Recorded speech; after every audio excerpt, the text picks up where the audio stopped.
যুক্তরাজ্যে বহুল আলোচিত হত্যাকাণ্ডে স্বামী হাবিবুর রহমান মাসুমকে আজীবন জেলদণ্ড দিয়েছে আদালত। ২২ জুলাই তার রায় ঘোষণা করা হয়। অন্তত ২৮ বছর জেল কাটতে হবে হাবিবুর রহমান মাসুমকে। গত বছর এপ্রিল মাসে হাবিবুর রহমান মাসুম তার স্ত্রী কুলসুমা আক্তারকে ২৬ বার ছুরি দিয়ে আঘাত করেন। এতে মৃত্যু হয় তার।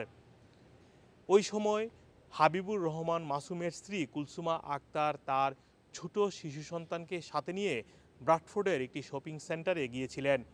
ঠিক তার পাশেই একটি পার্কে হাবিবুর রহমান মাসুম তার স্ত্রীকে ২৬ বার ছুরি দিয়ে আঘাত করেন।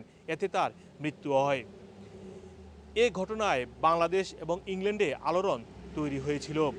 হাবিবুর রহমান মাসুম এবং কুলসুমা আক্তার বাংলাদেশের সিলেটের বিশ্বনাথ থেকে যুক্তরাজ্যে এসেছিলেন। তারা হাবিবুর রহমান মাসুম এসেছিলেন স্টুডেন্ট ভিসায় এবং তার ডিপেন্ডেন্ট হয়ে এসেছিলেন কুলসুমা আক্তার। তাদের মধ্যে পারিবারিক কলহ ছিল।